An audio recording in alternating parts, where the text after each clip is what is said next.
Iran America ನಡುವಿನ ಕದನ ವಿರಾಮ ಮತ್ತೆ ವಿಸ್ತರಣೆಯಾಗಿದೆ. ಮಾತುಕತೆಗೆ ಟ್ರಂಪ್ ಆಸಕ್ತಿ ವಹಿಸಿದ್ರೆ ಇರಾನ್ ಅಮೆರಿಕ ಜೊತೆ ಮಾತುಕತೆ ವೇಸ್ಟ್ ಆಫ್ ಟೈಮ್ ಎಂದು ಟಾಂಗ್ ಕೊಟ್ಟಿದೆ. ಹಾರ್ಮುಜ್ ಜಲಸಂಧಿಯಲ್ಲಿ ಇರಾನ್ ಹಡಗು ವಶ ಪಡೆದ ಅಮೆರಿಕ. ಪಹಲ್ಗಾಮ್ ಘಟನೆಗೆ ಇಂದಿಗೆ 1 ವರ್ಷ. ಸಮರಾಭ್ಯಾಸ ಮಾಡಿದ ಸೇನೆಯಿಂದ ಪಾಕ್ಗೆ ಖಡಕ್ ಎಚ್ಚರಿಕೆ. ಬಿಸಿಲಿನಿಂದ ಬೆಂಡಾದ ಕರುನಾಡು. ಹುಬ್ಬಳ್ಳಿಯಲ್ಲಿ ತಪ್ಪಿದ ಮತ್ತೊಂದು ವಿಮಾನ ದುರಂತ. ಈ ಸುದ್ದಿಗಳ ಜೊತೆಗೆ ಮತ್ತಷ್ಟು ಸುದ್ದಿಗಳನ್ನು ನೋಡೋಣ ಇವತ್ತಿನ ಕರ್ನಾಟಕ ಟಾಪ್ 20ಯಲ್ಲಿ.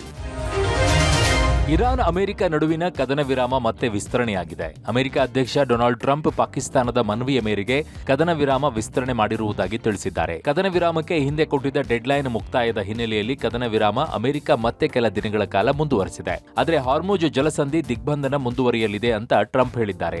7 ವಾರಗಳ ಕಾಲ ಯುದ್ಧದಲ್ಲಿ ಸಾವಿರಾರು ಜನ ಮೃತಪಟ್ಟಿದ್ರು. ವಿಶ್ವದ ಆರ್ಥಿಕತೆ ಮೇಲೂ ಕೂಡ ದೊಡ್ಡ ಪೆಟ್ಟು ಬಿದ್ದಿದೆ.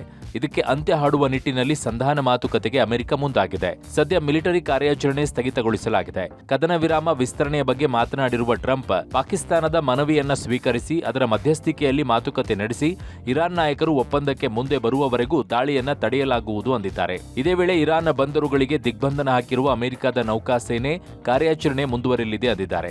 ಒಂದು ವೇಳೆ ಸಂಧಾನ ಮಾತುಕತೆ ಮುರಿದು ಬಿದ್ದರೆ ಮರುಕ್ಷಣವೇ ಅಮೆರಿಕ ರಕ್ಷಣಾ ಪಡೆಗಳು ದೊಡ್ಡ ಮಟ್ಟದ ಕಾರ್ಯಾಚರಣೆ ಆರಂಭಿಸಲಿವೆ. ಇರಾನ್ ಮೇಲೆ ಬಾಂಬ್ಗಳ ಸುರಿಮಳೆಯಾಗಲಿದೆ ಅಂತ ಡೊನಾಲ್ಡ್ ಟ್ರಂಪ್ ಎಚ್ಚರಿಕೆಯನ್ನ ಕೊಟ್ಟಿದ್ರು. ಸಂದರ್ಶನವೊಂದರಲ್ಲಿ ಮಾತನಾಡಿರುವ ಟ್ರಂಪ್, ಸಂಘರ್ಷ ಅಂತ್ಯಗೊಳಿಸುವ ನಿಟ್ಟಿನಲ್ಲಿ ಸಂಧಾನ ಮಾತುಕತೆಯ ಮೂಲಕ ಒಪ್ಪಂದಕ್ಕೆ ಬರುವುದನ್ನ ಬಿಟ್ಟು ಇರಾನ್ಗೆ ಬೇರೆ ಆಯ್ಕೆ ಇಲ್ಲ.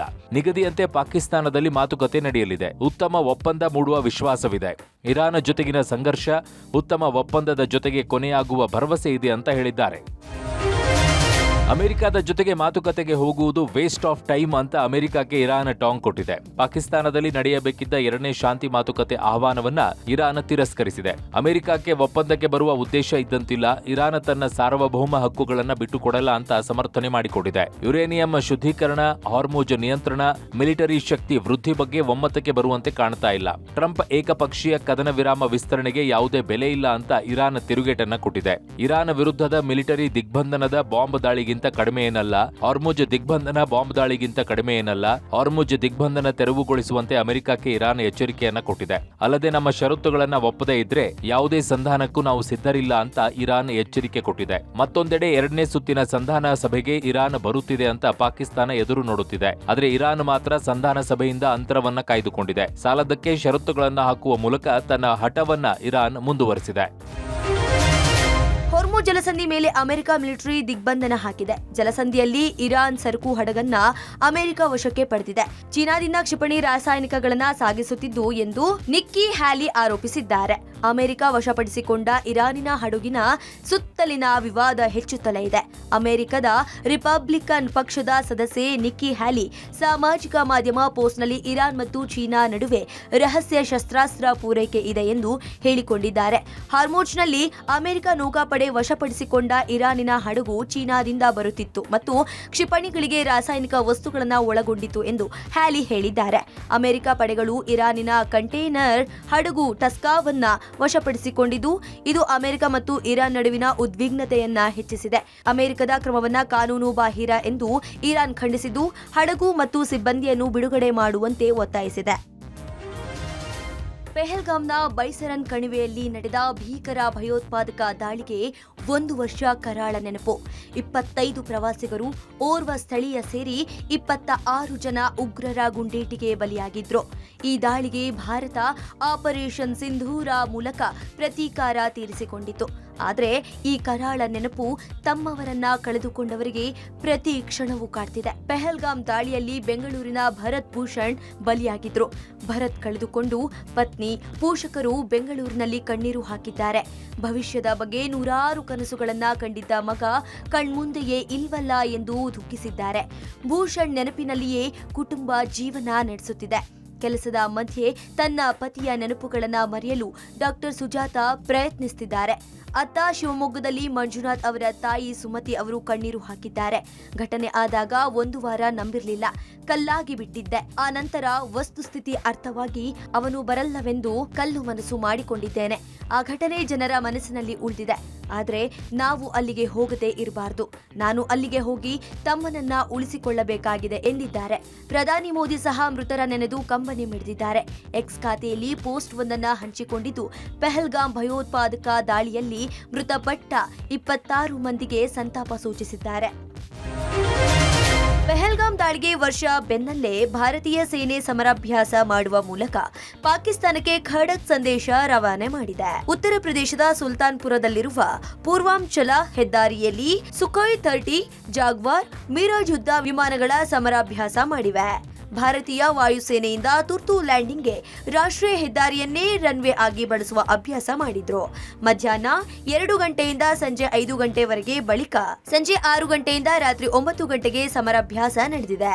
ಬಳಿಕ ಸಂಜೆ 6 ಗಂಟೆಯಿಂದ ರಾತ್ರಿ 9 ಗಂಟೆಗೆ ಸಮರಾಭ್ಯಾಸ ನಡೆಯಲಿದೆ. ಸುಖೋಯ್ 30, ಜಾಗ್ವಾರ್, ಮಿರಾಜ್ ಯುದ್ಧ ವಿಮಾನಗಳು ತಮ್ಮ ಕಾರ್ಯವೈಖರಿಯನ್ನು ಪ್ರದರ್ಶಿಸಿವೆ. ಇದೇ ವೇಳೆ MI-17 ಎಂಬ ವಿಶೇಷ ಹೆಲಿಕಾಪ್ಟರ್ ಮೂಲಕ ಸೈನ್ಯ ಪಡೆಯನ್ನ ಇಳಿಸುವ ಅಭ್ಯಾಸ ಸಹ ಮಾಡಿದೆ. ಬೆಂಗಳೂರು ಸೇರಿದಂತೆ ರಾಜ್ಯಾದ್ಯಂತ ಇನ್ನೊಂದು ವಾರ ಬಿಸಿಲ ಝಳ ಹೆಚ್ಚಾಗಲಿದೆ ಅಂತ ಹವಾಮಾನ ಇಲಾಖೆ ಎಚ್ಚರಿಕೆ ಕೊಟ್ಟಿದೆ.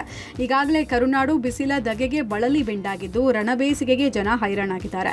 ಬೆಂಗಳೂರು ನಗರದಲ್ಲಿ ಬಿಸಿಲಿನ ಝಳ ಜೋರಾಗಿದೆ. ಜನ ಎಚ್ಚರಿಕೆ ವಹಿಸುವಂತೆ ಆರೋಗ್ಯ ಇಲಾಖೆ ಸೂಚನೆ ಕೊಟ್ಟಿದೆ. ಆದರೆ ಪೌರ ಕಾರ್ಮಿಕರ ವಿಚಾರದಲ್ಲಿ GB ಎಚ್ಚೆತ್ತುಕೊಂಡಿಲ್ಲ. ನಿತ್ಯ ಬಿಸಿಲಿನ ನಡುವೆ ರಸ್ತೆಯಲ್ಲಿ ಕೆಲಸ ನಿರ್ವಹಿಸುವ ಪೌರ ಕಾರ್ಮಿಕರಿಗೆ ನೀರಿನ ವ್ಯವಸ್ಥೆ ಮಾಡುವಂತೆ 2 ತಿಂಗಳ ಹಿಂದೆನೇ ಪತ್ರ ಬರೆದು ಮನವಿ ಮಾಡಿದ್ರು.